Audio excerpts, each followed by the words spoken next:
I'm wearing your clothes. It's like a true sleepover. You know, like if you end up staying at your mate's house and you haven't got the right, and then they lend you a pair of pyjamas. But it's like, you don't just lend anyone your pyjamas. There's a particular rapport you got to have with your mate, and I feel like I've just leaped through layers, and I'm just so grateful and lucky.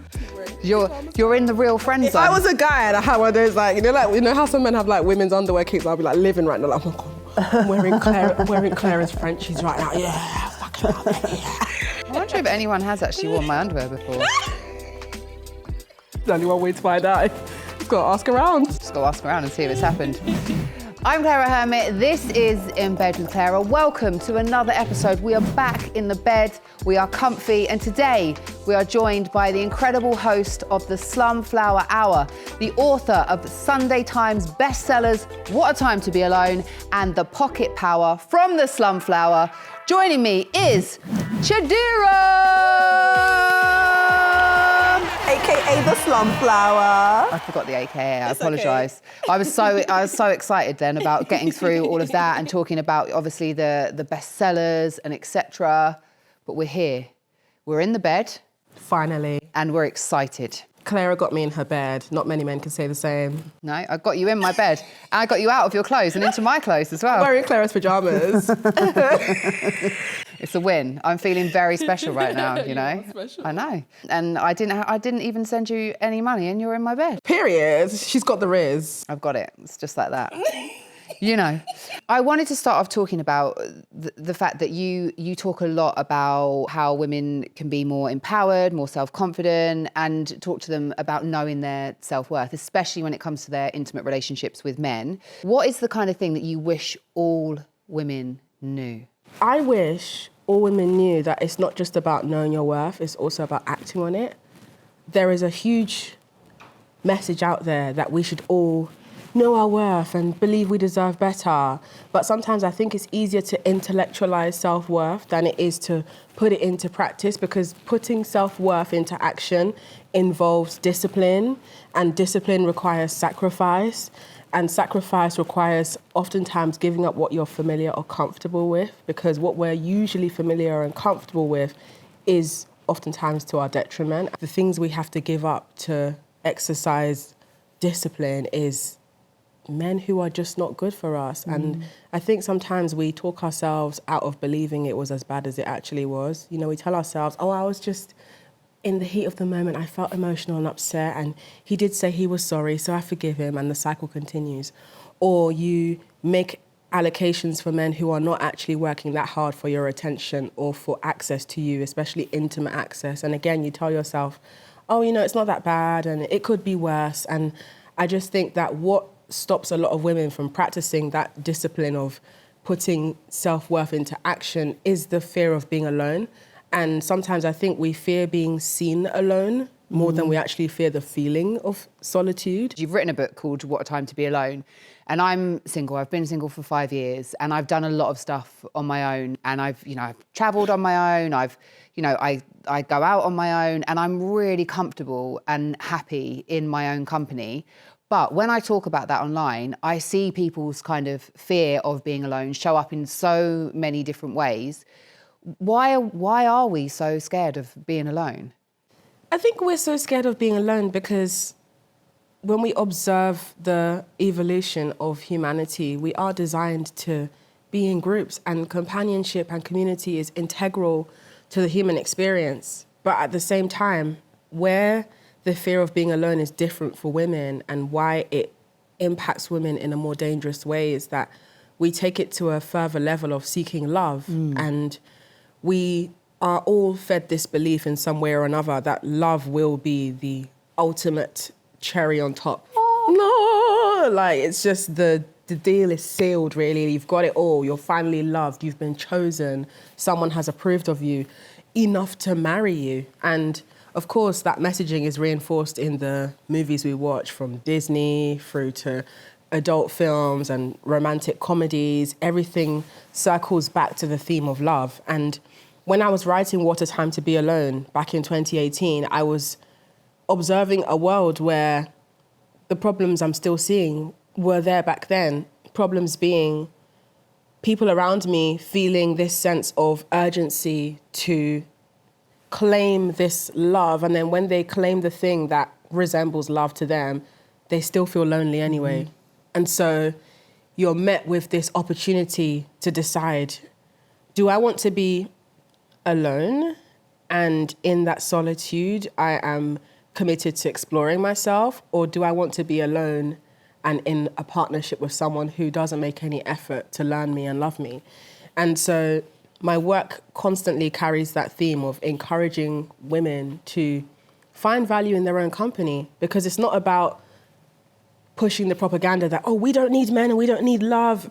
I think community matters and love matters, but it's about you being loved correctly and you being loved in the way that you know matters to you and what suits you. And so my work is about encouraging women to be so headstrong in what they desire and what they know they deserve that they are unwilling to accept anything that does not resemble that accurately. And I think that's so important, because there is this kind of idea of like, because I talk about the fact that I'm happy and single, that somehow I'm against relationships, I'm against love, you know, I'm against men, and nothing could be further from the truth. And that's not my messaging either. I always say, I am single, I would love to be in a relationship, but it has to be the right relationship, because I have been in the relationship that you're talking about, where I'm with somebody who hasn't made the effort to know me, who doesn't know how to love me, and it feels lonely, and you're constantly out of balance. Whereas right now, when I'm single, I'm in balance, I'm good, everything is fine. So if I can't have a relationship that adds to that fine, enhances that fine, what is the point?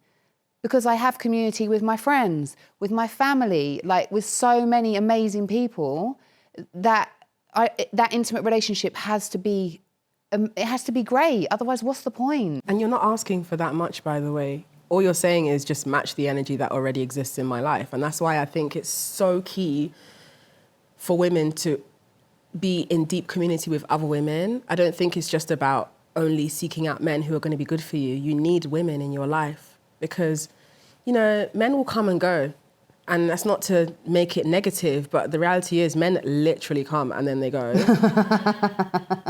But the women in your life, you know, they're the ones who you can laugh through the disappointment with. They're the ones who will remind you of your worth. They are the ones who are the soft place for you to land. And I just don't think that it is responsible for women to hedge their bets on men. Like, I don't think any of us can swear on our lives and swear on the most precious person in our life's existence that men are reliable enough for us to hand our hearts and our futures to. I think it's about coming to terms with the reality that men serve a particular role, and that role matters, but they are not the arbiters of our truth. They are not the guardians of the galaxy in the realm of our happiness. They are just another component, and they deserve to be part of our community. But I just think that when we dream beyond seeking a man, even the idea of the concept of the one, I think that concept is a beautiful concept, and I think it's something that, you know, helps us all to contextualize what we want in a partner.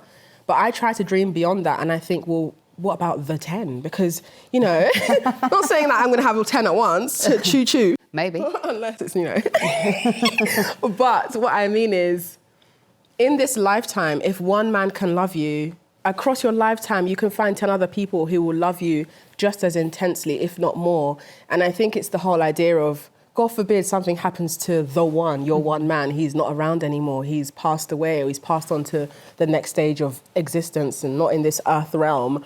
What are you going to do now? Like, are you going to be like, well, my one and only, It's gone. but that's it, I'm never going to connect with anyone else again? Or are you going to be like, well, I'm so grateful to have experienced this love from someone, so much so that I now know what love truly feels like, and I'm open to experiencing that again on my earth journey that remains. And whether I find that again or not, I'm glad to have known it. And if I do come across it again, I know that I'm worthy of it, so I won't feel any fear to receive it because I've experienced it before. So it's about adjusting our perspective as well, because sometimes I think as women, we do have self-limiting beliefs, and it's all down to the way we use language. So to make my point extremely clear, I'm not saying that we all need to aspire to be having orgies with men. I'm saying that we need to think beyond the idea of just one person being capable of loving us, because we're so lovable that more than one person can catch the vibes. Like, you're not that hard to love. We're all deeply complicated. Everybody is somewhat, it's necessary for everybody to be learnt and to be understood to a certain degree because we're all complicated human beings. But in the grand scheme of things, you're not that hard to love. And that's what I remind myself of, like, it's not that deep. I mean, especially if it's men. If it's women we're talking about, then I'll be like, okay, you know, there's so many layers. There's so many more layers that I need to acknowledge. But when it comes to men, like, I just need to flash them a tit and I've already got them halfway through the door, let alone the personality. I could, like, do you know what I mean? So it's like, we need to also just remind ourselves that we are the prize, and it's not to objectify ourselves. Because similar to what you were saying about how you get a lot of comments from people accusing you of hating men or being negative. And I mean, if you're getting that and you're not even out here saying the things I'm saying, you're just expressing that you are happy to be single, but you're also open to finding love, which I think is a beautiful place to be. And I'm in the same place as you. There's no desperation. It's just, I'm chilling. That's literally your stance. In my case, I go, you know, quite further beyond, and I'm actually, you know, naming the thing. I'm making the accusations towards men known, and I'm bringing it to light. Yeah. And whilst a lot of women feel empowered by that, there are many men who hate it, and there are some women as well who don't agree with it because it does disrupt their own ecosystem of believing that they can just close their eyes and just a whimsical wind will catch them and they'll just land in the love they deserve. When actually, I think that it does involve work on yourself and work on your perspective to find someone who truly does appreciate you. And so I get accused of hating men all the time, and I constantly have to clarify that this is not about hating men. This is about acknowledging reality, and when you acknowledge the reality we're living in, the same reality that costs women our lives, it's not going to be a positive conversation most of the time, but it can be a constructive one. And my work is not for men, my work is for women who date men. And I'm deeply passionate about this, not just because I'm like, oh, someone must have hurt your feelings. It's deeper than that. It's about recognizing that women are losing their lives to their pursuit of love. Yeah. Women are in domestically violent situations right now because they don't know how to leave because a man is abusing them. There are women who have unfortunately brought children into the situation, and now there's a cycle of children being pulled into this. And it's not about blaming the woman, it's about acknowledging that men are the common denominator. And if men are not going to change anytime soon, which I believe men are not going to change, then as women, we have an opportunity to readjust the way that we approach our partnerships with men. But I do think that is happening more and more. There's, you know, I keep hearing these conversations about, you know, men aren't getting sex as much as they were, and men not this and men not that. And I do think, yes, but I do think it's because women are like, well, actually no, like this is my standard or this is my boundary, and if it's not met, then there's no point in me doing this. And also, I think women are being more empowered to like put our own pleasure first. And if the sex isn't enjoyable and pleasurable, what's the point? There's no point in just having sex for the sake of having sex. However, there used to be. And I was listening to one of your podcast episodes, and you were talking about how to unlove, learning how to fall out of love with somebody. And I just thought it's so important because as somebody, like, I'm totally aware that I have anxious attachment style. Same. And I know that, you know, if I like somebody and then they, you know, start ignoring me or they withdraw attention, it sent me into an absolute, like, chaotic spiral where I'm just like, why don't they like, what am I? And it becomes, but it takes over my whole entire life. Yeah. My energy, my time, absolutely everything. And, you know, I got to a point where I'm like, I can't keep doing this. I have to investigate why this is happening. I need to understand why this is happening. But I don't want to give that time and energy to somebody who is not deserving of it. So how do I learn to unattach myself or, you know, unlove that so that I can free myself and reinvest the energy in me who actually cares about me? So can you talk to us a little bit more about the importance of learning to unlove people? Because you're not saying unlove people who, you know, love you back in a wonderful way. You're talking about learning to unlove people who neglect you. And you mentioned anxious attachment. So for those who aren't familiar, anxious attachment points to a style of attachment, essentially, where if someone blows hot and cold with you, that's a deep trigger. It often stems from having a very unstable childhood, you know, a parent withdrawing and giving love. I grew up in that kind of environment. The great thing about attachment styles is that your attachment style can change. Yep. So I, thank God, I'm now in the realm of secure attachment, but your original attachment style can still be there underlying. Yeah, it does. So your responsibility to protect yourself never ends. Even if you're someone who has secure attachment and has never known anything that resembles what me or Claira grew up in, you still have just as much of a responsibility to take care of yourself. And taking care of yourself, especially when you're anxious attached, means you've got to be a lot more vigilant than everyone else. And people will call you negative. People will say you're overthinking.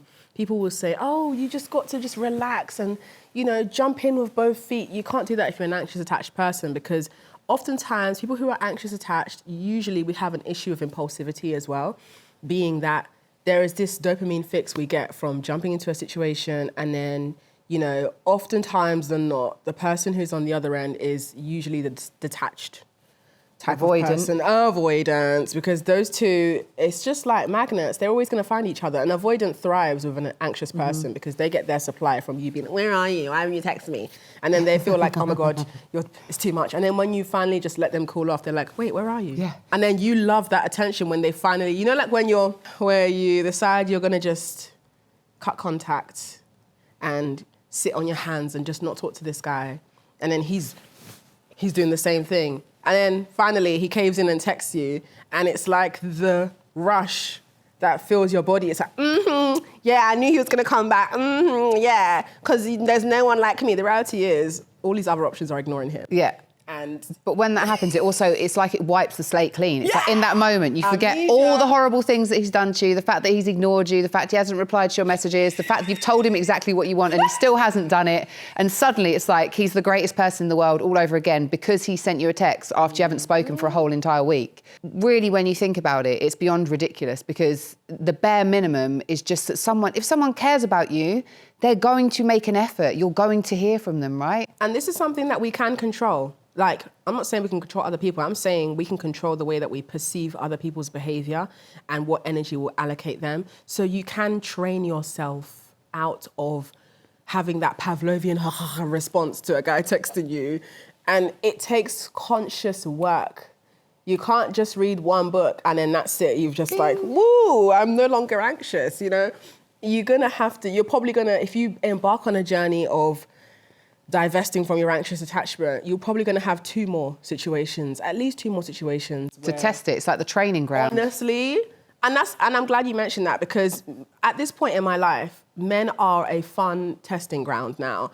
I no longer take them seriously. This is why I sleep well now, because, it was me that was taking them. Especially when you're anxious attached, you're likely to take men's words seriously because you want to believe it. And they don't know that their words are hitting a trigger point for you, especially if their words are something like, like, you're just so beautiful. I can't believe nobody has snatched you up. I can't believe you mean to tell me you've only had awful relationships with guys? I'm going to be your savior. Something of that sentiment. And that's why in my work, I speak a lot about encouraging women to lie.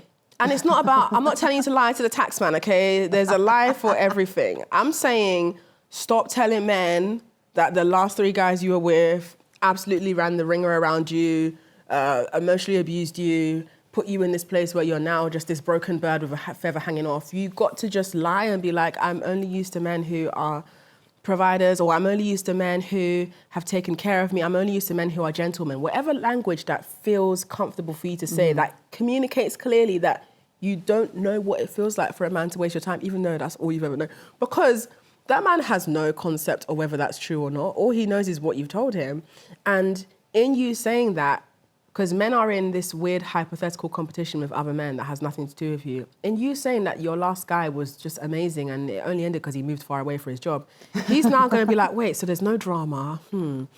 She's not got any abusive history. I can't run my game here. I'm going to have to just take it step by step and just woo her, I guess. And then when they were asking you, oh, so what are you looking for? Because if you're anxious attached, you're going, I just need someone that's going to just save me because my dad left. And no. When they ask you what you're looking for, my line is, I'll know when I see it. But I know that I'm definitely attracted to a gentleman. On that topic, I do think when you're dating and someone says, what are you looking for? Don't give an answer like that, like a really vague answer that's like, why don't we get to know each other and then we can work out whether, we're actually going to get on or whether we're for each other. Because if you tell somebody, and I've discovered this, like the specific characteristics of what you're looking for, they will, not everyone, but they will then, you know, be those things magically, especially they can keep it up for a short time. And you're like, oh my God, this is my dream man. No, you've just told them what your dream man is. And now they're pretending to be the dream man. And then that mask will slip and they will reveal themselves.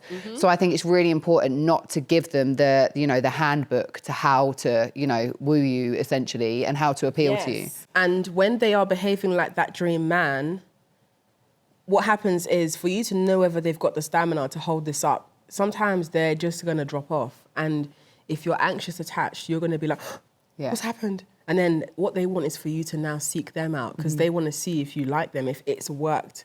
But you have to understand that once a man drops off, it's almost like you and someone else are like jogging next to each other. And then, you know, slowly, he's just like dropping behind.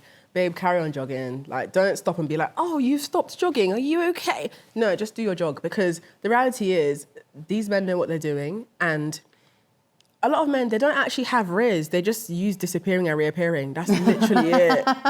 They use ghosting. Literally, like, I'm here, I'm not here, I'm here, I'm not here. Like, Houdini. It's like, that's it? Is that all you got? They don't actually have the... When you challenge a man to actually show up as a gentleman, you see that most men... They don't really have the ability to do that. And for me, I'm not in a place in my life where I care to make excuses for men or fill in the blanks for them. Because as women, sometimes we're like, oh, you know, well, he's doing his best with what he has. No, I'm just not going to go for a man who's in a place where he's doing his best. It's like, you know what, there's someone else who's doing better. And that's where I'm putting myself because it's unfortunate, but when men are not secure with their finances, when men are not secure with their career, when they're not secure with their self-esteem for whatever reason, it directly impacts whatever relationship they're in with a woman. And we can try our best to be like, oh, but not every guy. And it's like, okay, well, let's try an experiment there. You bind yourself to a guy who's struggling and I'll go find a guy who's doing well for himself from the onset when I met him and we'll see what our lives look like in 10 years' time. Because the reality is men will siphon your life force. They will drain you of your youth. All they need to do is keep on telling you, oh, I'm ambitious. But not everyone meets their potential. Like, everybody has potential.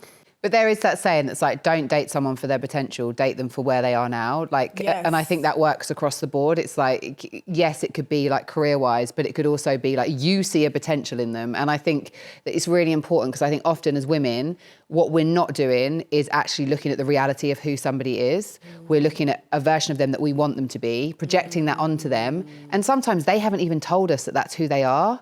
We're just making assumptions. And then when they show up as who they actually are, we're mad at them. But that's never who they were. It was just who we wanted them to be. And it was just that kind of, you know, that version of them that we envisioned, that we saw from our perception. And they were never that person. So I think it is that kind of like trying to be really like pragmatic and, you know, realistic. Not to say that dating can't be fun and it can't be enjoyable, but you have to, like, who is this person? Like, who really are they? And you can't know that in the first few, like, weeks or months of meeting somebody. It takes time. And, you know, if someone does something that doesn't make you feel good, I always think communicate it and then they have a chance to do better. And if they don't, then they didn't. That's their loss. The end. Also, key thing you said there, dating can be fun. Dating should be fun. Yeah. It's dating. But sometimes it's horrible. You end up in these situations where it's like you've met someone, you really like them. And very often, I think in those scenarios, for me, it's like someone's will kind of pursue me. And I'm like, okay, this person obviously is putting in energy to pursue me. That's great. Let's start dating. And then once you start dating, that's when they like withdraw that kind of, you know, attention. And then it does get you in the exact cycle that you're talking about, that push-pull. And it's not enjoyable anymore. And I think as women, that's your measure. That's your sign right there to stop doing it. If it's not enjoyable, stop doing it. And that's why in my work, I like to teach women coldness. And it's not about becoming this sort of like ice cold, like loveless person. No, because the love that you're not throwing away to these men, you're still giving it to the people in your community. You're still showing it to the women in your life, even the men in your life who you have friendships with. Like, it's not like you're just this suddenly cold robot, but it's about understanding that when you are in a place where you're dating men, we can't lead with the belief that men are as genuine as we are. Like, men are usually going to tell us what they think we want to hear if it gets them closer to the pussy, and they can come and leave as soon as they need to. Like, that's the reality. you'll come across all sorts of love bombing. It's not just them taking you shopping and calling you pretty.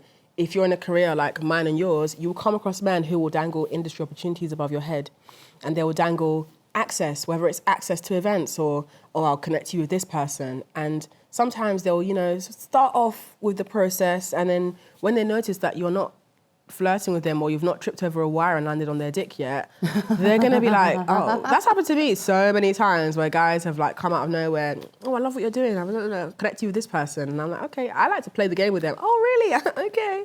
You kind of got to play their game a little bit, but I'm not acting dumb. I'm just not revealing to them that I know what they're doing, because an intelligent person knows how to morph into various versions of themselves depending on what room and what energy they're met with. So with these guys, until the love bombing runs out, I'm just like, okay, we'll have to see.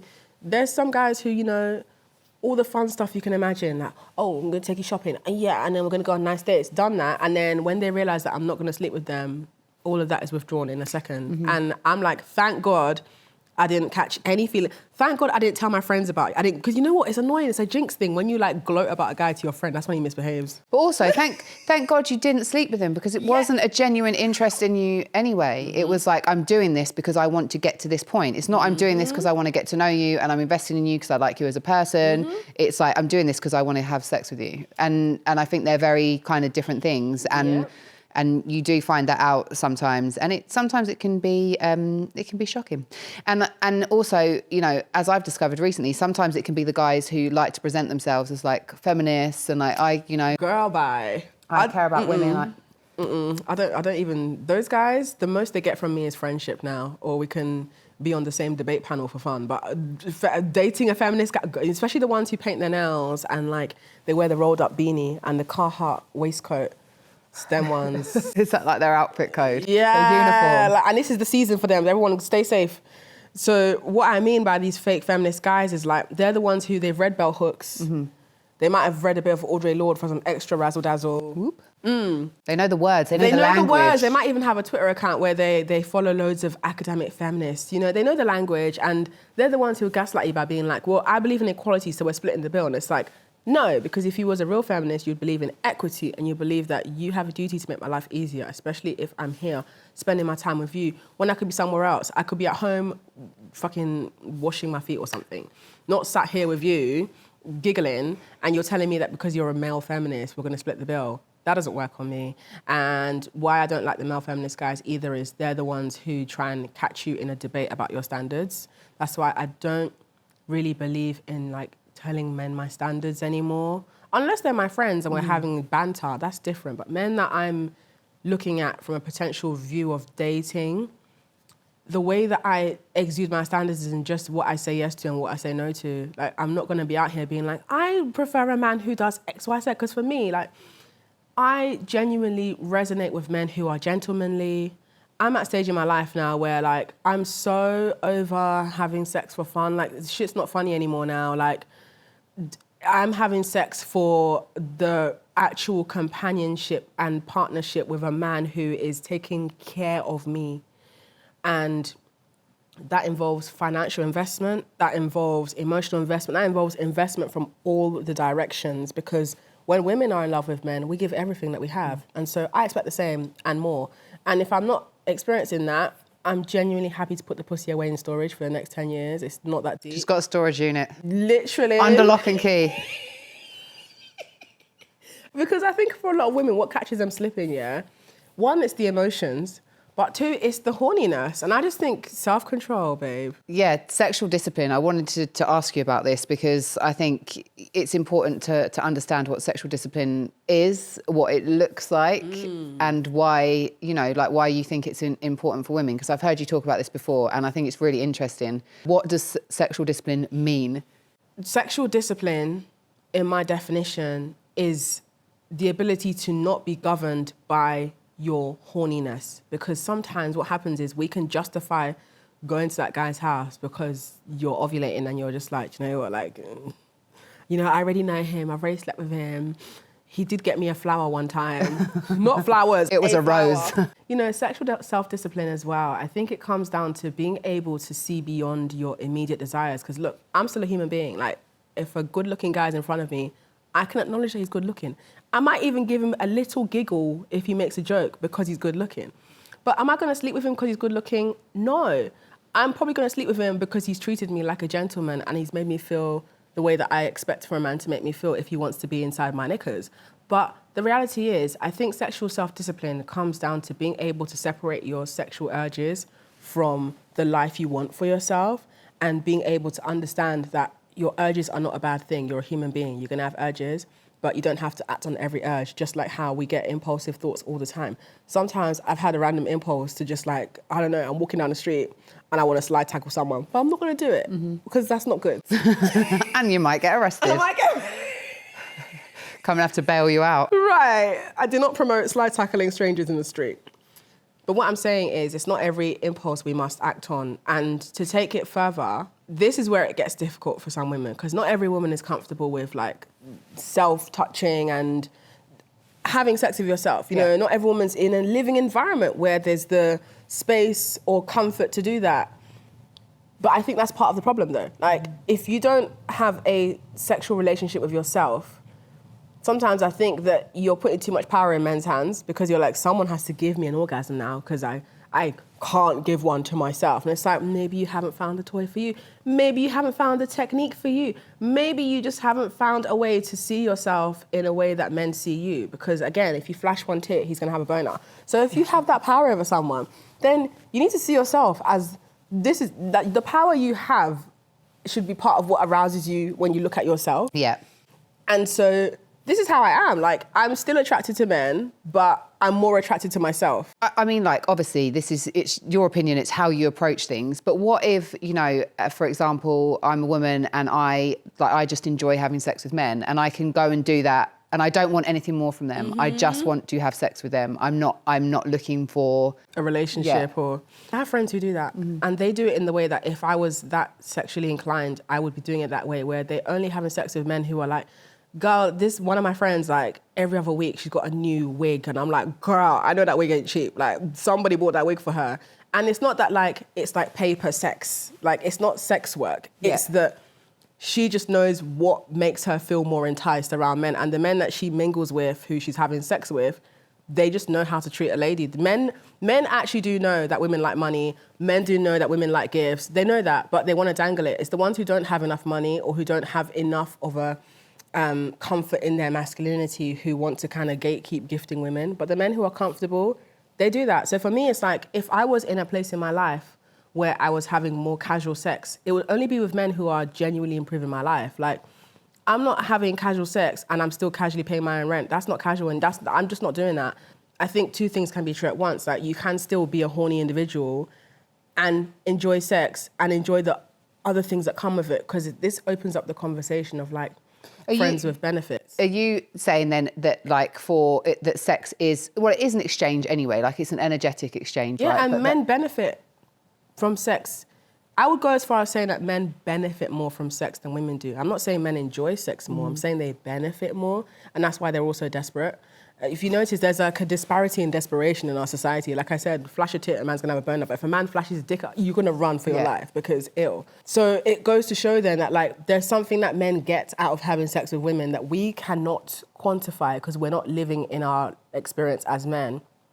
But also, it's funny when we observe conversations where women are talking about, you know, divesting from men and just women are not sleeping with men anymore, and you're always going to see a man in the comments being like, what about men's mental health? Yes, because their mental health relies on our pussy, clearly. If I'm the gatekeeper of your mental health and this pussy literally controls your well-being, then clearly you benefit more from sex than I do. So if I know that you benefit more from something than I do, even though we're both going to enjoy it, then I'm going to make sure that I'm benefiting too. And I don't benefit from orgasms. Like, I can enjoy an orgasm, it might make my day a little bit better, but on a tangible level, what can my life actually improve from? Sex doesn't improve my life.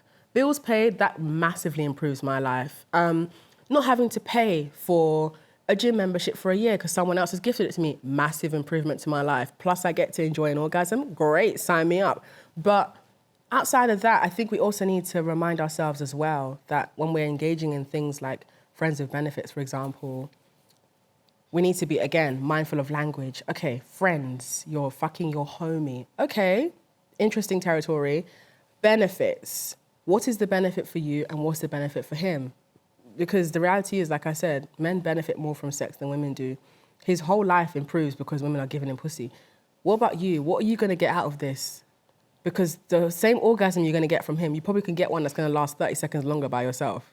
Does it have to be, in that scenario for you, would it have to be a material exchange, or could it be that they're genuinely really supportive of you and your career? They're genuinely like helping you in other ways? Or does it, does it have to be, for it to benefit your life, that it has to be something materialistic? Because I think that, if I think about kind of some of the relationships that I've had and some of the great things about those relationships, outside of the material stuff, it's that this person is genuinely invested in me, that this person wants to help me, this person's going to sit up with me late at night and go through this and, all of those, show up for me. So I think, does that count? Does it have to be that it's like a, material exchange? I love this question, because one thing that I try to put across in my work is that it doesn't have to actually be either or, it can be both. Yeah. You actually can come across, again, like I said earlier, it doesn't have to be one man. Across your lifetime, you can find multiple men who are just like you described, like they're going to show up for you. They will sit up all night with you, reading through your work. They will pick you up if Ubers are getting you.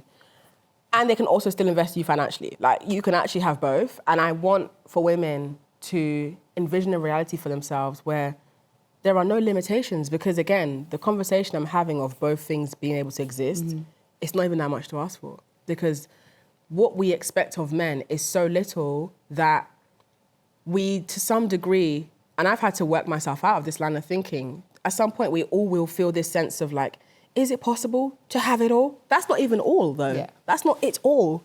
Because it could be argued that we can go a step further and be like, not only will this guy be showing up for you, staying up all night with you to read your script, or just being an integral part of your support system and financially supporting you, he also needs to be a really spiritual guy who's going to provide you a spiritual perspective, and he's going to, I don't know, be some sort of like beyond human, just taking it to a level where it's like, okay, that's not tangible anymore. I like to exist in a realm where my expectations for men, I'm actually going to not budge anymore. And it's not from a place of protest. It's like, I've actually decided that if I want a particular life for myself, I've got to be daring enough to believe it can exist. Because for women, what's interesting is that there are things that are harder to do than meeting men who match the description I'm talking about, where you can have both. Yeah. It's actually harder to thrive in, like me and you are in, we're doing what's considered the impossible for some people. This is some people's dream right now. Yeah. Let alone finding a... Be in a bed with you or be in a bed with me. Period. Anyone's dream. I'm living my dream, I'll tell you that. But what I'm saying is, like, it's actually not that hard to come across men who will do all of the things that I've just described. It's actually harder to have a career where you've worked in broadcast, you have access to a recording space as beautiful as this, you meet all these incredible people, and you get to make work you're passionate about. That is way harder. Men are easy. Again, flash a tit, you're halfway there. So I think we have to also really train ourselves out of the mindset of believing that this thing is so out of reach and there's only a negligible % of men who can do that. Yeah.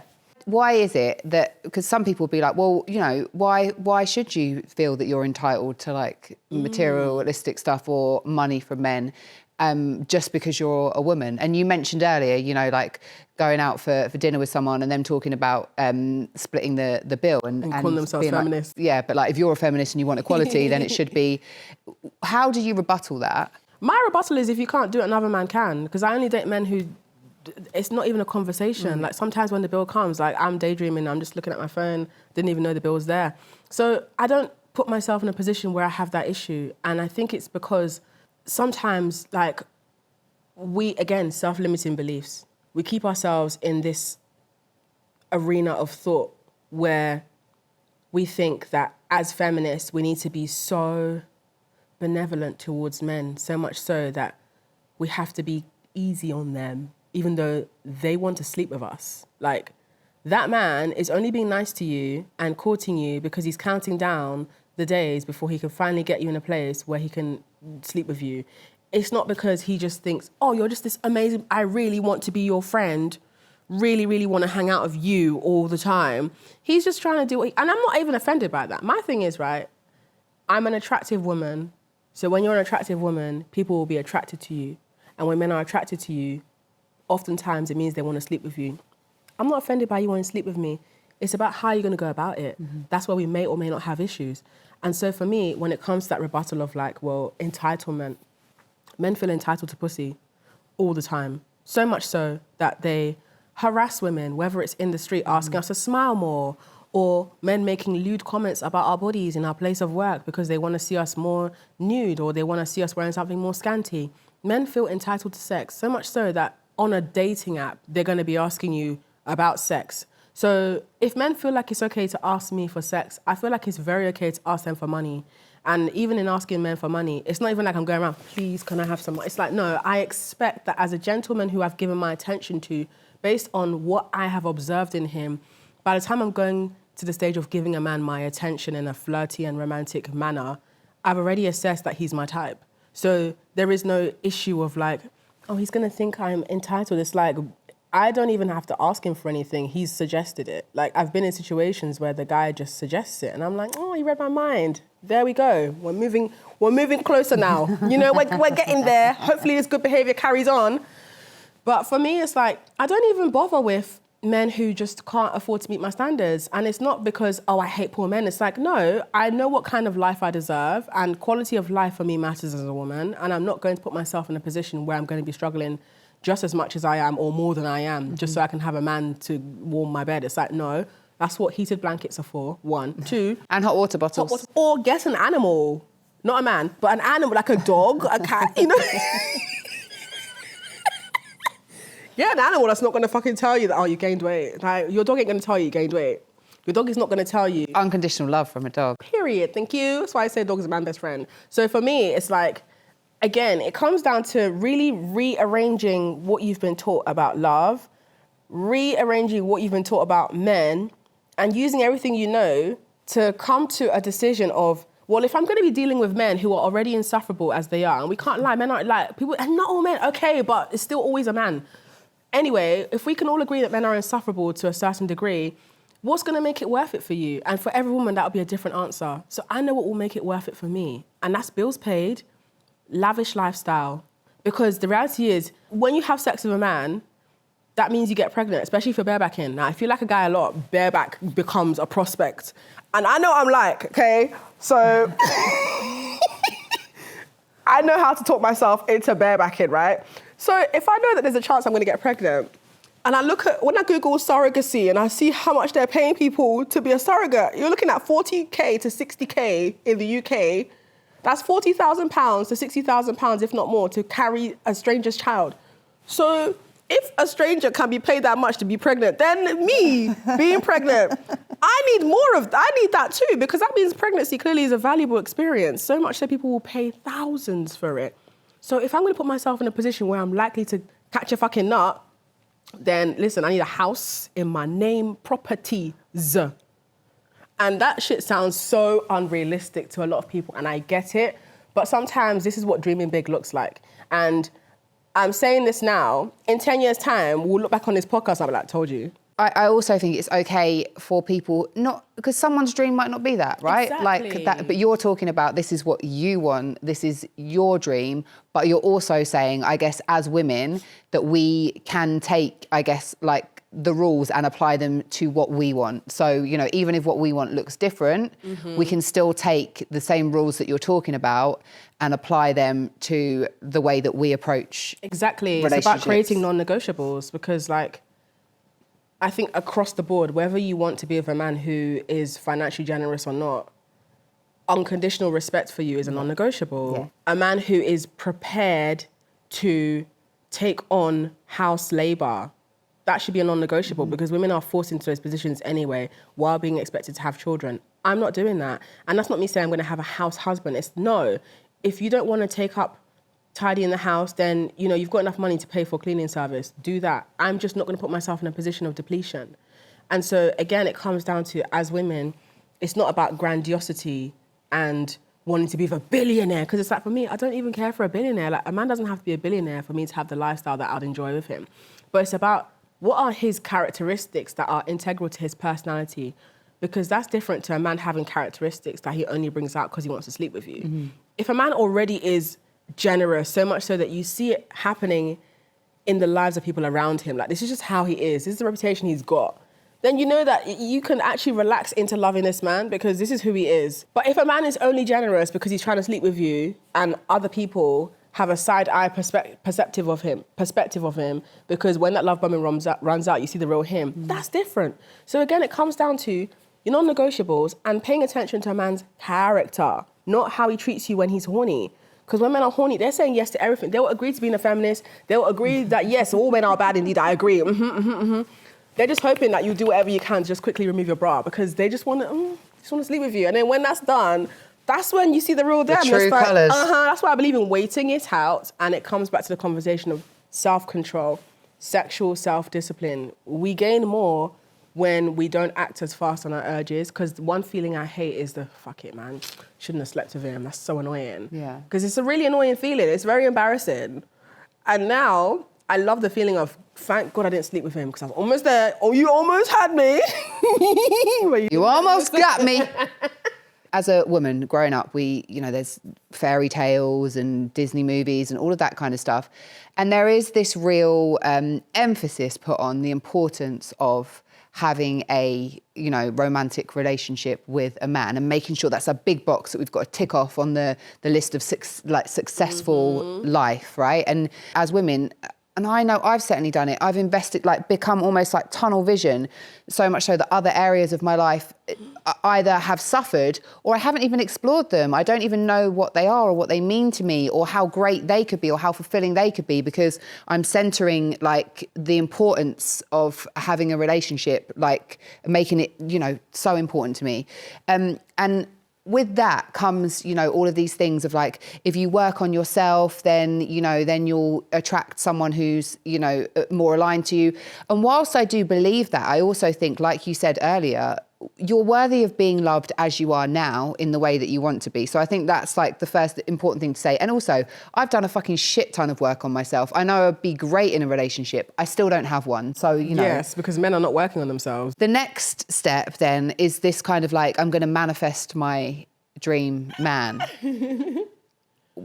What do you think about manifesting your dream man? I love this question because manifesting as a concept is all about channeling deep energy into bringing this thing into reality, and it involves you making certain decisions and changes in your life that will take you closer to this thing, and it's constantly at the forefront of your mind. You've probably made a vision board about it, or you've put Post-it notes around your house to keep you on the path of that reality soon becoming physical into fruition.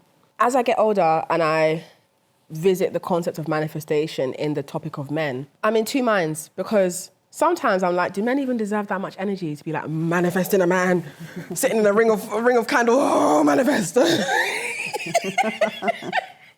I could be using that energy to manifest my dream 6-figure job. But at the same time, I think that there are other ways to manifest something without it consuming your energy. And when it comes to men, I'm big on the idea that men should not be taking up that much of our energy, even if it's about dreaming and fantasizing. I believe that part of manifesting the man that you desire is walking in the faith that you are deserving of that man, whether you've met him or not, whether he is in the circles you're in or not. And sometimes walking in that faith as well means sitting out of certain debates that your friends might be having about men. Because sometimes you catch yourself in a conversation with a well-meaning person who doesn't have the same outlook and desires you have for partnership. And then you find them kind of trying to argue you out of your point or trying to make it seem like you're unrealistic. And I think when you're walking in a place of faith in what you deserve, you don't argue about what is true to you. You just accept that this is the reality I've chosen for myself and it's on its way to me. And instead of arguing, what I now do is I just diplomatically maneuver these conversations. If someone is talking about the raggedy things that men have done to them, and in my head I'm like, oh, girl, that would not, personally, I wouldn't have that. On the outside, I'm like, it's so refreshing to hear your perspective and to see the way you maneuver these things. I'm so curious to understand more about the kind of guys you date. Have you got your favorite story about one? I'll just talk around it, and I don't want to be judgmental. I don't want to be dismissive, because for that person, that's what they're happy to tolerate. For me, though, deep down, secretly, quietly in my mind, I know that when I see the man who resonates with me I will make myself open to him. But until that happens, I'm not doing it. So part of that manifestation is also like being daring enough to put yourself in environments where those men are. And it's not about going there to look for man, but it's more about, for example, let's say you've gone to like a nice, I don't like pubs, but let's say you go to a pub in Mayfair, there's a likelihood you'll come across men who are maybe of a particular line of work or who have a particular level of income that might suit the lifestyle that you enjoy or desire. And it's not about starting conversations with them and begging it, but it's just about getting used to that environment. Back in the day, earlier 20s, I would take myself to all these like nice restaurants that I know that I want a guy to take me to, so that eventually when I come across a guy, and it did happen later down the line, years down the line, when I come across a guy who asks me out and it's a nice restaurant, I'm not in that restaurant like, ooh, wow, never been here before, not used to this life at all. Like, you know, Fresh Prince would be like, ooh, ooh, there's a bird, ooh. Because it's like, no, I'm giving the impression that I'm used to this lifestyle, even though I've only been there once, but years ago. But they don't know that. All they know is that I'm not acting like I'm, oh my God, never seen this before. Because once a man sees that you have that mindset, that's how you're likely to get taken advantage of. And that's how they start to hang things over your head. But if you are of this calm setting and almost this is normal for me. It's a confidence that is the manifestation. It's the confidence of being, dare I say, delusional enough to believe that, yeah, this is the life I was going to be living anyway. But I think sometimes when we use the word manifestation in the concept of like men and dating, I think most people go down the route of like tarot cards and like going on TikTok to pay them people to tell you that he's thinking of you. And it's like, God, that's just displacement of your energy.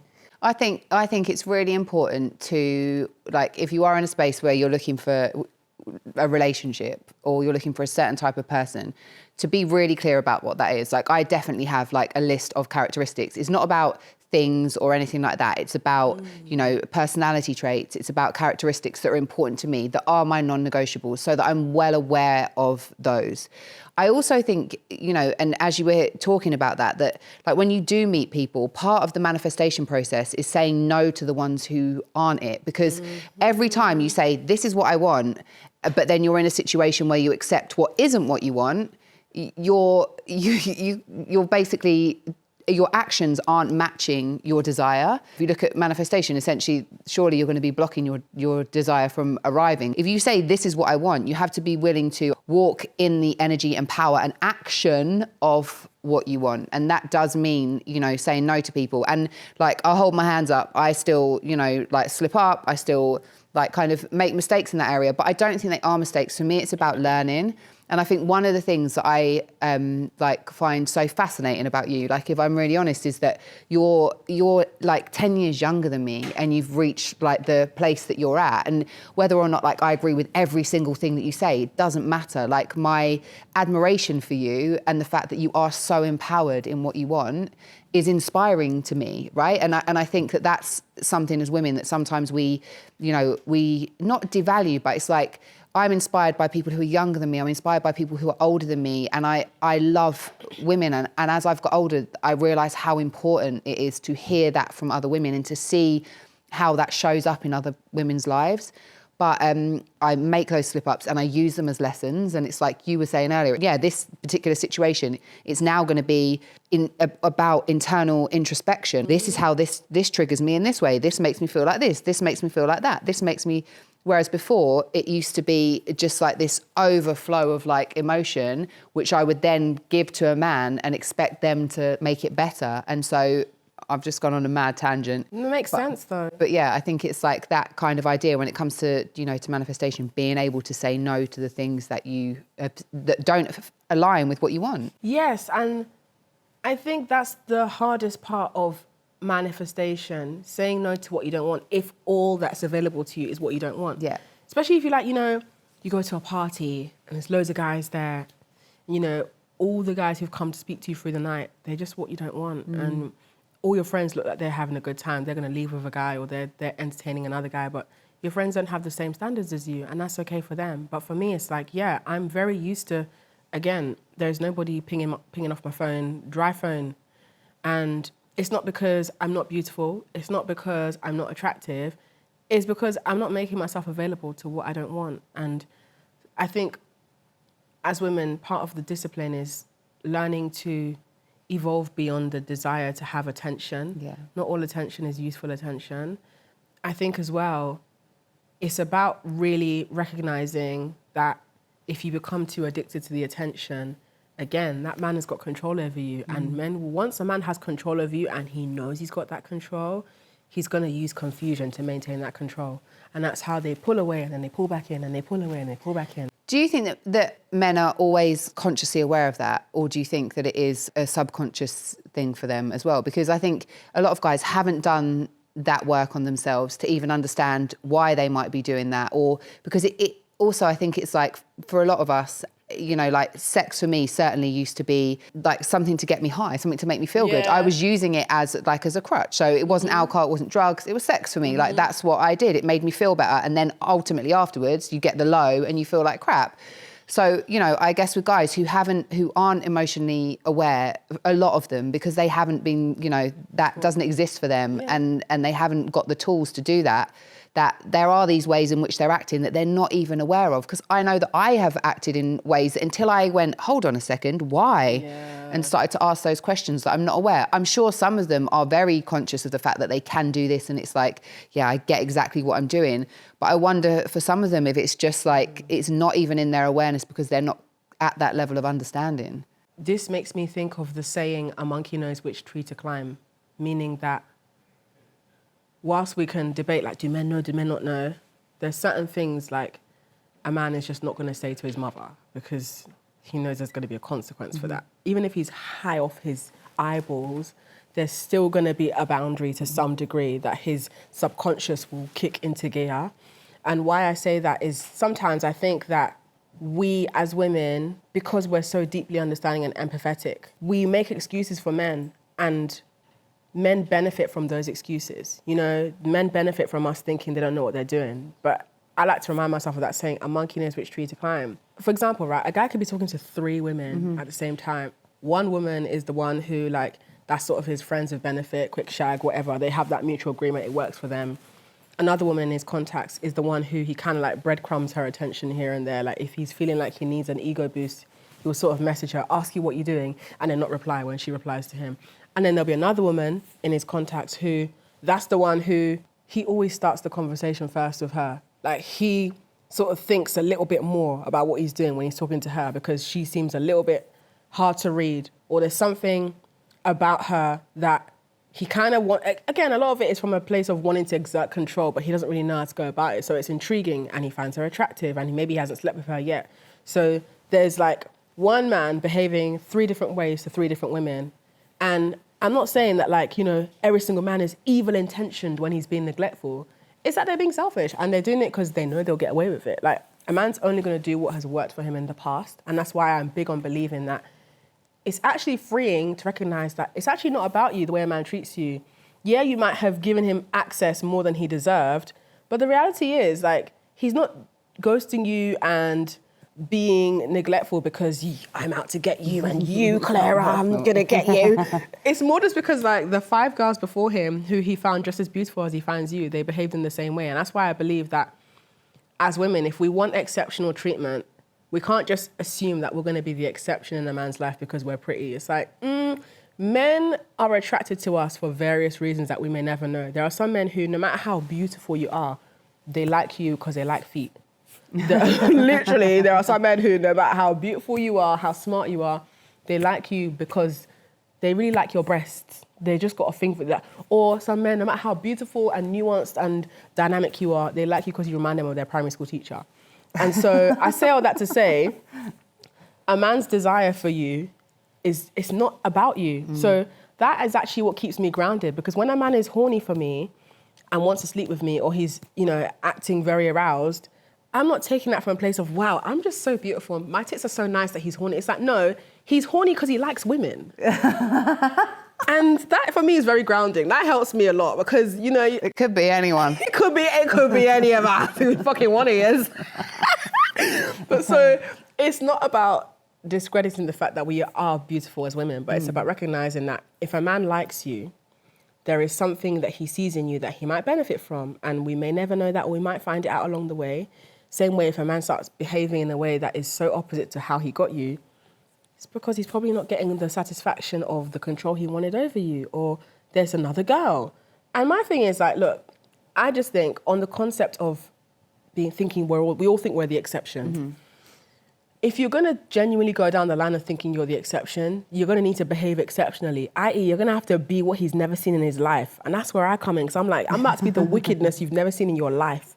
And you're going to be confused as to why you're attracted to me. Because most men expect passivity from women. They expect at some point you're going to be like, why haven't you replied to our message? They know that's coming. Mm-hmm. They expect at some point you're going to be insecure and clingy. They know that's coming. It's happened several times. This ain't their first rodeo. They know.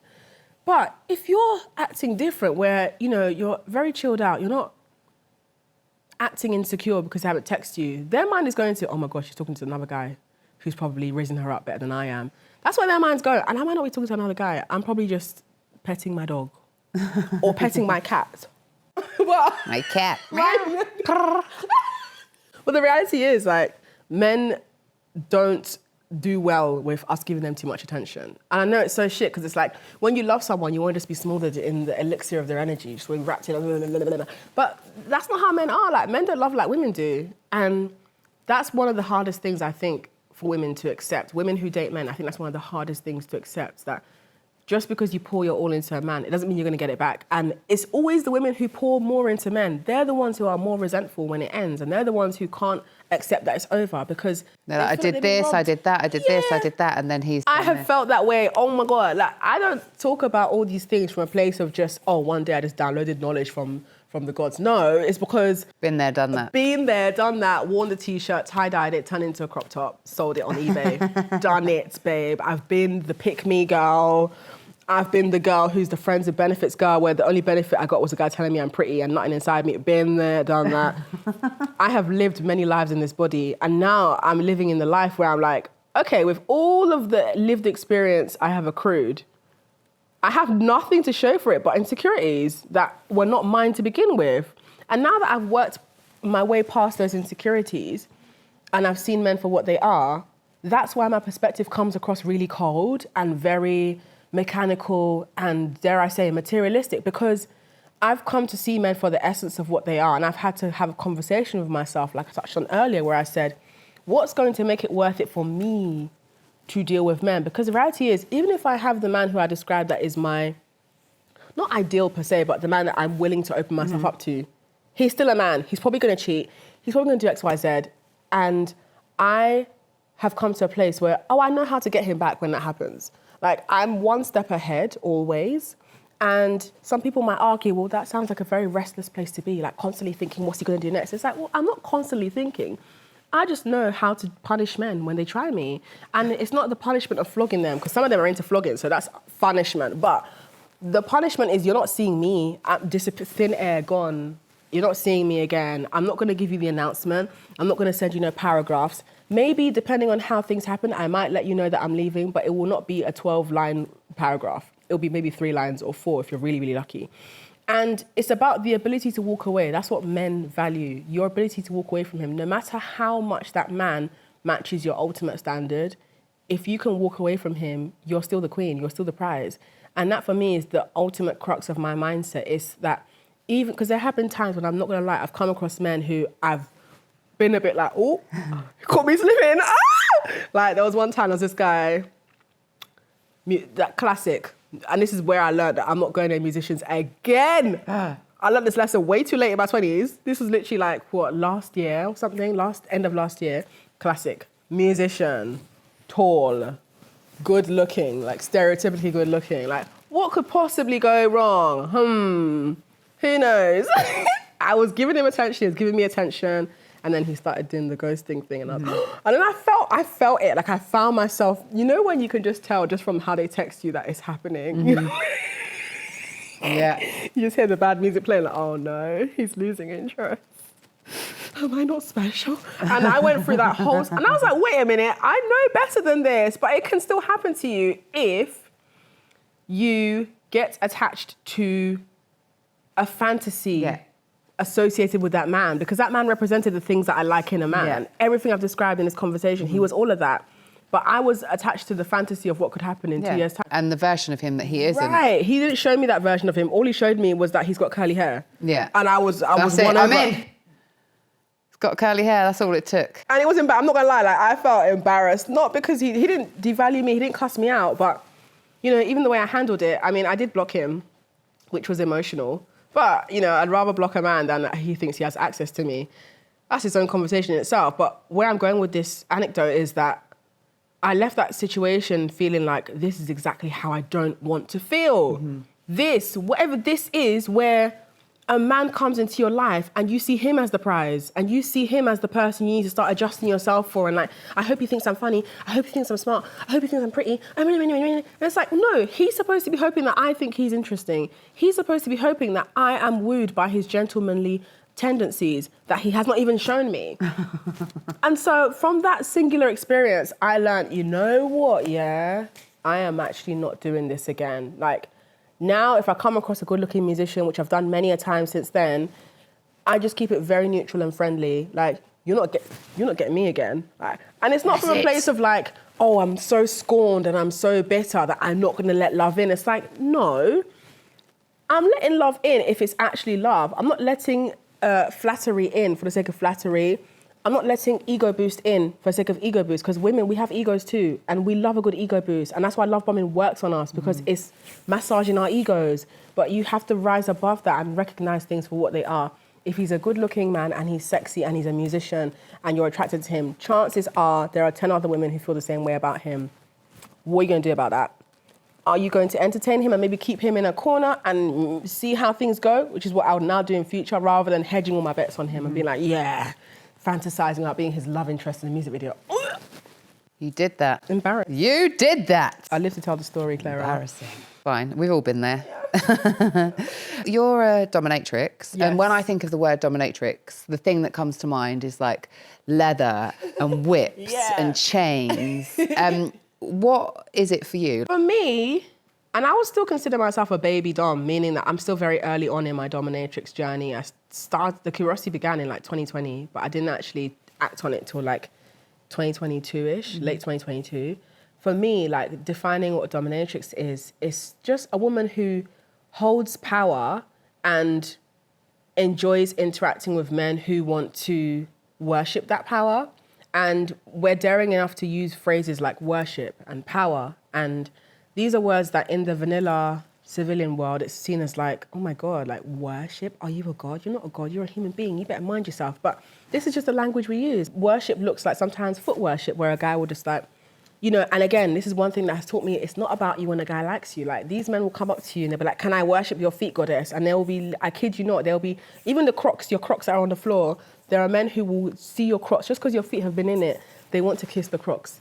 It's not because they see you as this like, oh my God, you are this earthly God. It's because they like women's feet and they like the arousal and the erotic energy surrounded by you. So it's helped me to not take it personally when men want to do all those things with me. Now, where I enjoy my dominance is the psychological aspect of it. I'm not really big on impact play, meaning I don't wake up being like, I really want to smack someone in the face today. I mean, I can if a guy's into it and I'm feeling like it, but I'm not the kind of, like, my sadism isn't the physical sadism. My sadism is more like, I'm going to take your money and you're getting not a titty from me, you little bitch.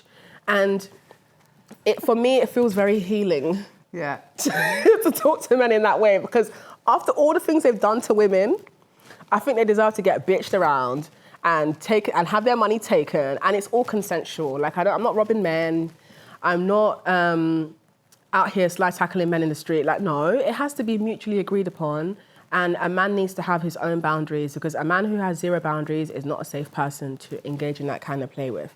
You do not want someone to die in your arms. You do not want someone to sort of like manipulate, because sometimes men can be very, again, across dynamics with women, across society, even men who are submissive, you will still come across submissive men who enjoy manipulating women like they're topping from the bottom. And I don't stand for that at all. For me, it's about my own form of play is I genuinely get turned on when a man sends me money. And this links back to what I was saying about like what would make it worth it for me to deal with a man. When a man sends me money, I can't lie, the pussy moistens. I don't know, girl. Money makes me wet. Okay, I don't know, girl.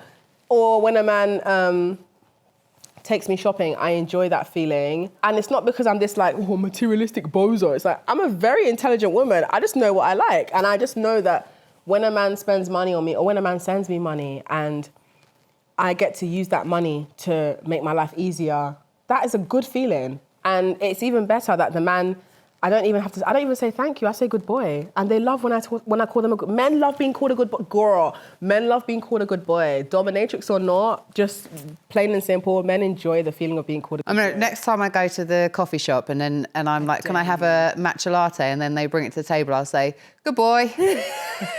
Or for extra points, if a guy let's, you know how sometimes men will be like, oh, I'll get that for you. Instead of saying thank you, be like, good boy. Let's see what happens. I'm going to let you know. Please let me know. I'm going to call him a good boy. Yeah, I love being a dominatrix because it's something that's still a very early journey for me, but I'm really learning how to hold my power with men and not feel like I owe them anything, because a lot of women feel like they owe men stuff. And that's why we have a fear of demanding more from men, especially when it comes to financial investment. We fear that, oh no, I'm going to have to. You don't have to do anything. You don't have to do anything. And us internalizing the belief that we have to do anything is part of the problem. Sometimes you've got to be daring enough to be like, I'm going to take that and I'm not doing anything for you. Because when men have sex with us and they extrapolate orgasms from our body and they extract the life force from us, they don't give us anything in return. They're just like, well, yeah. Thanks for that. Yeah, I'll be going now. Bye. You don't see men being guilty like, oh, but like, you know, if she loves me, I'm going to have to owe her stuff. Because the way that women love, we're not socialized to hang things over men's heads and like use money and taking care of them to abuse them. Most women will use their money to take care, house, shelter a man. Meanwhile, with men, it's like they're the ones who are likely to dangle things because they've helped you in a world that they've designed specifically to disadvantage you. I hear you. Fucked up. What is the one thing that you wish that everyone knew about sex? Sex can be a tool to get what you want. Especially if you're a woman. And I'm being serious. I have come to a place in my life where I'm not trying to have sex for funsies. I'm having sex for power now, because the power that I can exude in granting a man sexual access to me can be transmuted into me alchemizing the life I want for myself. And I know for a lot of people that's going to sound so cold. And what about true connection and intimacy and depth? And I just think that we have to understand that, like, sex is one ingredient. It's like having a cake. Like, you got egg, you got flour, you got milk. Like, sex is what? Milk. And then you've got other components of connection with someone. So that person actually being a listening ear for you, someone who is unconditionally there to support you, someone who just loves you and is fascinated by you and, dare I say, devoted to you. I think a woman deserves devotion. And for me, sex is powerful because, again, we've seen the ways that men act when you flash a tit at them. So if a tit can get you this far, then, you know, this pussy, you know, clench, like, she does what she needs to do. And I'm not just letting anyone have that experience. I don't think men deserve it just because they want it. They have to work for it. You gotta work, bitch. You have to work for it. Good boy. Jump for another hoop. There you go. Good boy. I kid you not. This is literally how I am with men. And they find it funny and they like it. And for me, it's like the next time I have sex with a man, I'm not saying that this is going to be the absolute man I'm going to marry, because I don't know if I'm going to get married. I don't know if marriage is for me. But what I do know is that it will be a power move in a way that will benefit my life to enough of a degree for me to say, no matter how long this goes on to last, I can say I walked away with more than I came with. Mm-hmm. And that comes down to where I position my pussy. So it's not just about sleeping with men. It's about what kind of man am I sleeping with? Because it's the same sex. Pussy is pussy. Like, it's the same organ, 4 to 5 inches in height, but it's the idea you build around yours that makes yours unique. And that's your personality and your human essence. Same way with men's dicks. Like, dick is a dick. Like, it's only going to do what a dick... There's only so much room it can take up. But it's about the idea that man builds around himself, how he treats you, what he does to warm you up, what he does to make your life so unforgettable that he's made a change that will make you think, this is someone that I don't see myself like wanting to just cut off. This is not someone that's just disposable to me. This is someone that I can see that he deeply cares about me. And it's possible. I've met many women who are living in that. And for me, it's no longer about time and chasing the clock. I've let go of the whole fear-mongering around marriage and like babies and time, because you know what, like if something's meant to happen, it's going to happen. And I can't, if I force it, I'm going to end up with the wrong partner, and that's going to be the wrong person raising my child. But I'm more focused on the reality that like I've met many women who are like, some in their 60s who are still fleecing the hell out, running rings around these men. And it's not even just about fleecing men, that's just like the hilarious side of it, but there are women who are getting exactly what they want from men. And it's not about only doing it when you're in your 20s. It's like, actually, in your 20s, you don't know enough. Like, you're not smart in the way that you need to be if you want to be around certain men. And so for me, it's like with each man, I get smarter and smarter, and I learn better ways, and I start to understand the phrases that get men to do what I want them to in a quicker time. Like, you're just gathering experience. And so I see myself being that person who might have a baby in my 40s, and I'm not against that idea. I see myself possibly being that person who might get married in my late 40s to a man who's like 20-something years older than me. And people are like, ew, that's disgusting. You're going to sleep with an old man. Well, first of all, if, let's say, the people who are like, I'm only going to marry a man who's 26 years old, just like me, God willing, you guys stay together till eternity, and God willing, you both have a sex drive in your 60s, you're going to still be fucking an old man anyway. So that point is neither here nor there. That's just the idea of like, people have this... I think it's a perception of it from being if you're like in your 20s and you think about a 60-year-old, but you're like, when you're 40, it doesn't really make any difference. Like when you're 20 and you think about maybe a 40-year-old, there's probably loads of 40-year-olds that you fancy. So when you're 40, there's probably going to be loads of 60-year-olds that you fancy. So it does make sense. Right, and also, like, again, if I'm going for the men who match the lifestyle that I appreciate, men can take really good care of themselves, especially if they've got money, nutritionists, personal trainers, they are well rested. The silver fox. She's gone for the silver fox. I know that you're confident naked. You do like pole dancing and you kind of post your videos and you look incredible and you just like, it's just like beautiful to watch. Have you always been confident naked and confident in your body? And if not, how did you get to that place? I've not always been confident in my body. I still have days where, because I'm a pole dancer, I love it. It's just the most fun hobby I could have ever found for myself. And now I've segued as of recently into burlesque performing. And in, you know, changing rooms and sort of like dressing room areas, when you're around women, we're all just like bits and bobs flying everywhere, you know. Can you pass my knickers over there? Oh, can you help me stick my nipple pasty on? I'm seeing it everyone's bodies, where they're seeing mine too. And you do get to a place sometimes where you start to catch yourself comparing your body to other people's, or you're like looking at their boobs and you're like, oh, her boobs just sit up so nicely with the pasties, and I've got to stick my pasties 2 centimeters higher to create the illusion of perking. And it's like, I find myself thinking about these things, and you know, my boobs are this thing where like they're not gonna change by themselves. Like, I got 32G boobs, like they're gonna hang. And sometimes I look at my boobs and I'm like, oh, if they could just be a little bit perkier, then I would like the pictures that I'm taking more. Because you know, when you're a performer and people are taking like action shots of you doing your thing, you're not posing in angles where things are going to look the way you want it to. So sometimes you might see your body hunched over in a certain angle and you're like, oh, and then you have to remind yourself that I'm a person. But that's a normal body as well. It moves, it changes shape. It's a picture. Yeah. People aren't just it's seeing a snapshot in one moment. Right. And so that's where my current insecurities kind of filter in and out, where I don't necessarily have this ongoing hang up of my boobs or like, oh my God, I don't like them. It's more just like, when I perceive my body in a way that I didn't choose to, that's where I'm like, oh, do I look like that? And then I'm like, oh, it's a picture, it's fine. It's a moment, it's like a freeze frame. Yeah, no one sees me as a frozen, I'm not walking around just like a frozen picture. Yeah. But in terms of have I always felt confident about my body, not necessarily. My boobs were always a thing. Well, you did Saggy Boobs Matter. I created Saggy Boobs Matter as a movement that ended up going viral. I think what's actually helping me more, even though I just touched on being in fitting rooms and changing environments of other women and comparing my bodies to them, what actually helps me sometimes is like seeing parts of their bodies that they have issues with. And I'm like, isn't that just so ironic? We all just have a hang up. Like, you see the most perfect looking girl, and she'll be like, oh, I just don't like how my inner thigh is just like darker than the rest of my body, or like, I got this weird scar here. And I'm like, everyone's got something. Like, everyone has got, you know, everyone has got something.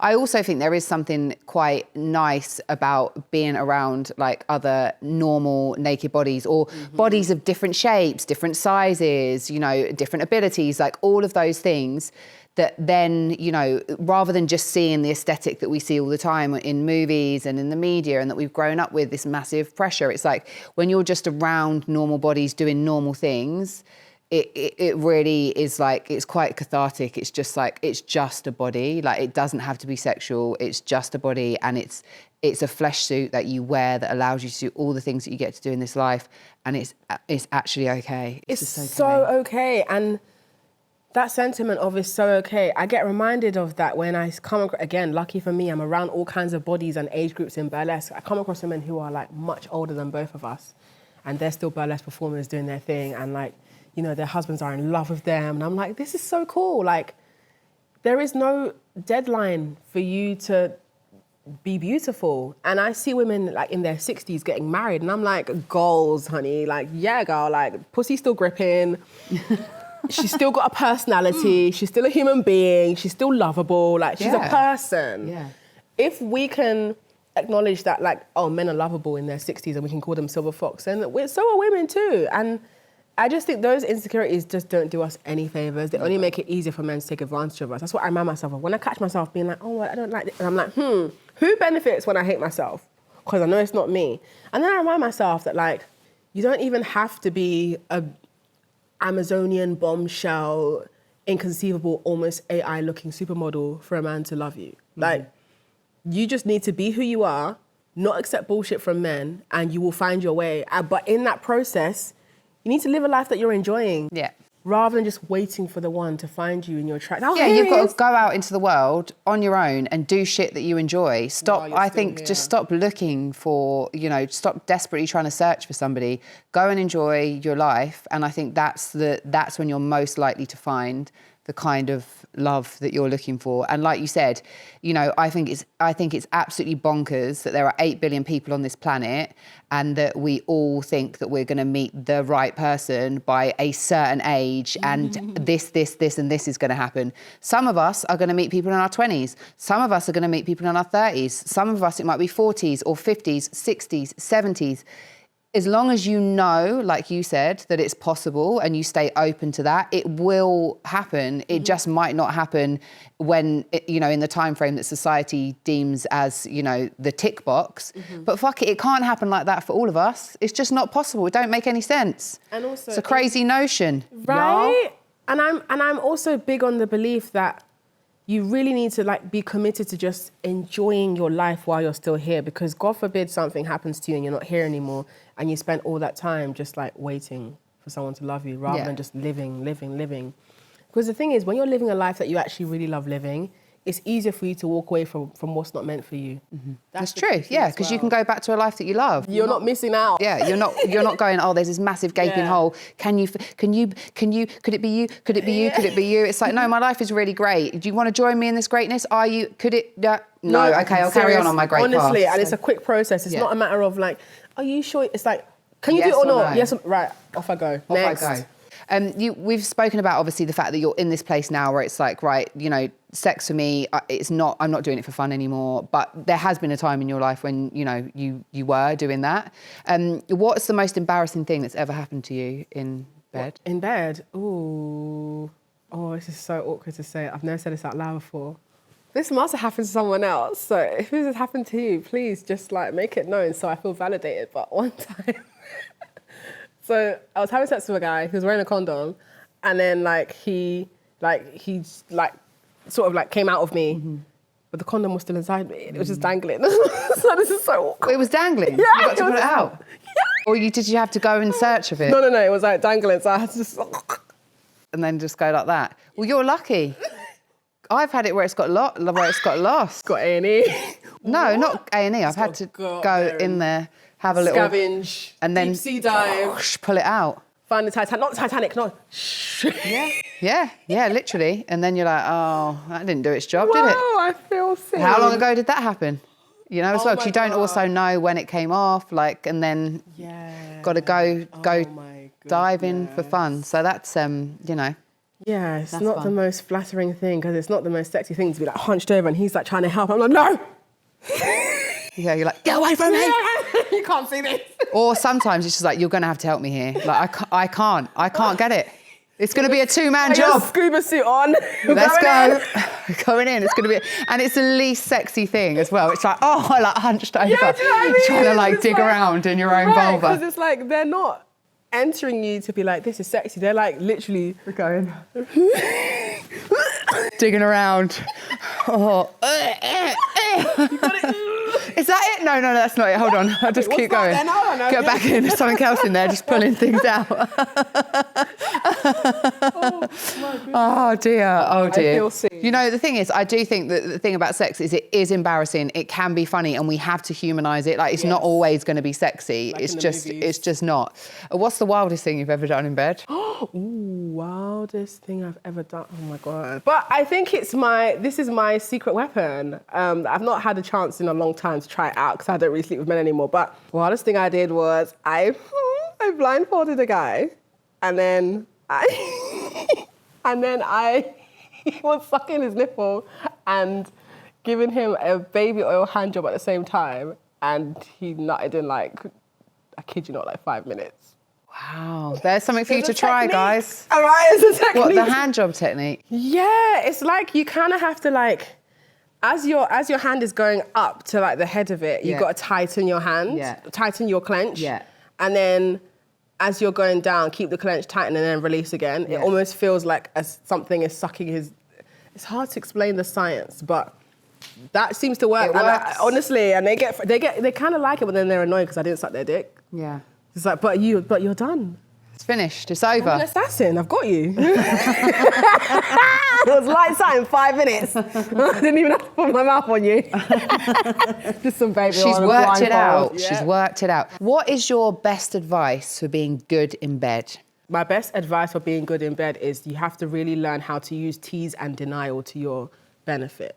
So what I mean by tease and denial is it's not necessarily edging, because edging is more like, you know, like you're delaying an orgasm on purpose. And you're So you get to the point where you're just about to come and then you stop and that's then you edging. keep getting there. That's Yeah, edging. I mean, edging. it's part of tease and denial, Yeah. but what I'm talking about in terms of tease and denial is, and I've learned this actually, funny enough, through burlesque performing, it could be that, you know, the first time you really want to like have sex with a guy, you might end up not actually having sex with him. What you could do instead is, and this is me thinking from my dominatrix portion of my brain now, sit him down on a chair. Maybe it's a chair that like, it's not like a sofa, it's like a chair that's like a singular foldable chair, for example. Sit him down on that chair. Maybe for some extra razzle dazzle, you can tie his hands behind his back, but he can still use his eyes. And then He's allowed to have vision, lucky boy. And then you kind of like walk around him, like teasing your outfit. Maybe you're wearing a robe. You're like, aren't you a lucky good boy? You get to see me in this way, lucky you. And then you drop the robe. You might even like throw the robe at him, but because his hands are tied, he So you can't do a remove it. striptease for him and then Kind of a striptease. when you put your clothes back on and untie him and push him out the front door. See you next time. Throw him off the balcony. There you go, bitch. Joking. So then you've removed the robe, and then you now approach him. He can now see your body. Either you're naked or you're in lingerie. And then you sit on his lap. And you're not necessarily grinding on him, but it could be that you're playing a game where you might be like, if you get a hard on, I'm going to punish you. You basically just start telling him he's not allowed to be hard, but he's going to be hard because you're sat on him and you're in lingerie or your boobs are in his face. And then maybe for some extra effect, you might like rub his face in your tits and you're being like, I hope you're not hard, you better not be hard. And then it could be that you decide to just like prolong things by, if you're an intellectual, Wait, are you going to end up having sex with him in this encounter or not? I might not. Okay. Probably won't this time round because... So what will you do? You just get back up, put your clothes on and then untie him and let So him out? after I've put my boobs in his face, I might like decide to just be really annoying and read an article while I'm still sat on him. So like I'm really longing it out. Use him as a chair. Literally just using him as a chair. And now he's hard. And then I can decide to like, maybe like tease around the area of the groin. Like I might act like I'm going to take off his shirt. I'm like, but have you earned it? Have you been a good boy today? I don't know. I now set him a task in that same ongoing session where I could be like, well, for me to see that you're a really good boy, here's what I want you to do for me within this next week coming. And then it could be the next time that I have this sort of encounter with him after he's done the good boy tasks. Then, you know, he gets more increments of nudity and more sexual activity. So it's kind of like teasing denial is more just, I'm basically like teasing him and we're exploring sexual activity, but we're not having the full sex. But you're denying him sex. So I'm denying him and I'm enjoying that. And I'm getting arousal from it, from denying him and seeing how much he wants more of me. And he's also enjoying, but frustrated, but enjoying. And so it creates this really unique dynamic where he's most likely not experienced that before. And that's what makes it fun, because you get to curate it. And if you really want to be fun with it, you can create a scene where you can be like, you're under arrest. Get me handcuffs out. Where were you on the night of Thursday, 12th of February at 3 p.m? Lies. Lies. I heard you were being naughty. Got my notepad out. Yeah, and I'm going to punish you for being a naughty boy. Yeah. Pull your trousers down now. I love this. That's just on the first date. Just wait till you get to the second one, guys. Second date, we're going to the police cell. I'm going to do it in the police cell. Brixton police station. I'm just imagining you've had like a normal date, right?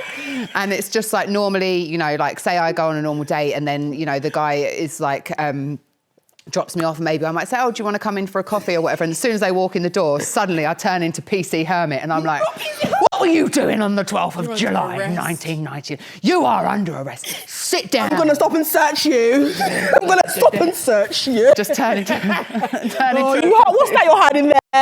Is that a weapon? Is that a weapon in your trousers? Illegal carry. Let me see that. What the hell is happening here? Like, if I've given him no clue that any of this is going to happen, he's just expecting that he might come in and, you know, something might happen. And if he's lucky, and then suddenly I turn into like this deviant. Ambush him. I just like to see the look on some guys' faces. Like I'm imagining it with some of the guys that, you know, that could have unfolded with. And I just think that obvious disclaimer, it would be a guy that I've known for a while. It wouldn't just be like first. Yeah. That would be hilarious for a first date, though. He would either love it or run for his life. Finally, what is your biggest turn off? Like, what would just make you go, no? I mean, I've heard you talk about some icks before and they're hilarious. To be honest. I mean, my biggest turn off is just a man who wants to split bills of any nature. My pussy just gets really, like, so dry that I develop thrush.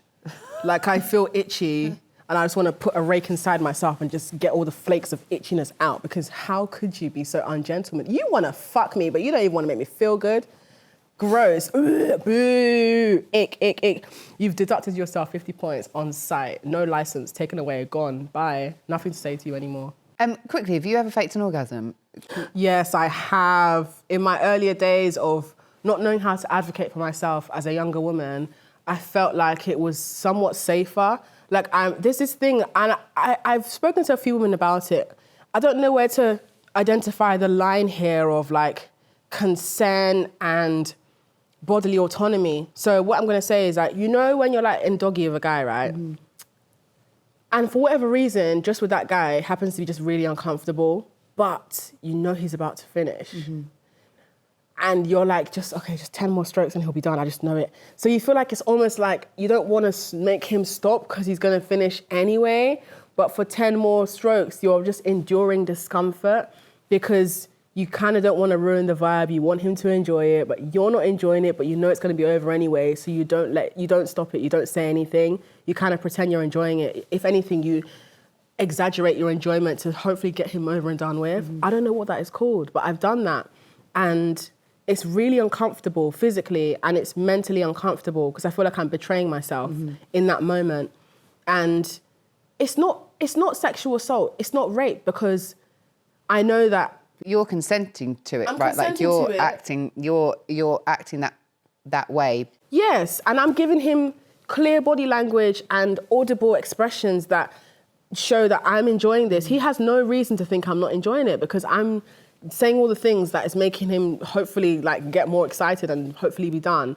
And usually what happened is, like, I say usually, it only happened like with one guy. Afterwards, I sat him down and I was like, I actually did not enjoy that and I didn't like it. And then it just was a weird, awkward conversation where I felt awkward for raising the issue. And in that moment, I wished that there was more synchronicity between my pussy and his body so that wouldn't be an issue. But the reality was there were factors that just weren't working. Maybe I just wasn't aroused enough. maybe the position was awkward, maybe the curve of his body just meant that it wasn't working. It just wasn't working. And I don't know what to do about that particular scenario. If I was to go back in time and relive that moment, would I have been like, stop, I'm not enjoying this? I think now that I'm older, I probably would have been like, do you know what? Can we try? I would have either said, or can we change to a different position? Yeah. Like, can we try something different? Yeah. And I do think that it does, sadly for like women, it does come with age, because we're not taught that our pleasure is important. And because, you know, I think we really do think that we are of worth and value if we are attractive to men and if we can if men are having pleasure, but we're never really taught that sex is for our pleasure. So until we learn our own bodies, like through masturbation and etc., and until we learn how to speak up for what we want, and to be able to communicate what we want, I do think that we have a lot of experiences like that, sadly. Yeah. It is sad because it's an experience that kind of like stays with you for a while, and you kind of feel this sense of it is responsibility over yourself to protect yourself. And at the same time, I think it comes down to, just knowing that you're sleeping with someone who you feel safe enough to say, I'd like to stop or I'd like to change this. Because if you're sleeping with someone and you can't say this hurts, then that's a you clear shouldn't be having indicator. sex with them. Right. If you can't give them feedback without them getting offended, or without their ego being wounded, or without them acting passive aggressive, or without, then you should not be having sex with that person. You just shouldn't. And I think that, you know, we really have to be aware of the fact that sex isn't just for men's pleasure, it's for our pleasure as well. And if it's not pleasurable, and if we can't ask for what we want, then we should not be having sex with those people. We just shouldn't. And that's not a lot to ask for. I don't think that's a ridiculous or radical thing to say. I think that should be the baseline for women who are being educated. Yeah, it's basic sex education. Like, you should enjoy it. Yeah, that's what you should be taught, is that it's supposed to be pleasurable. And if you don't know that, like, what are we actually doing? What are we actually out here doing, really? And, you know, for a lot of women, certainly for me, for a lot of my friends, it's like, I didn't start having like really good sex, really pleasurable sex, really enjoyable sex until I was in my 30s. And I've been having sex since I was 15. Like, that's really sad. And I think that's an experience for a lot of women, you know, and we've got to change that. Now. Let's change it. Right, let's change it right now. Let's go. Yeah, you fucking like that, yeah.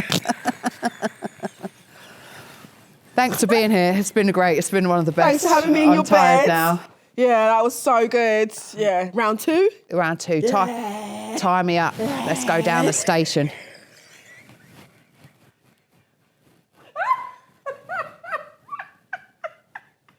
Not tie me up.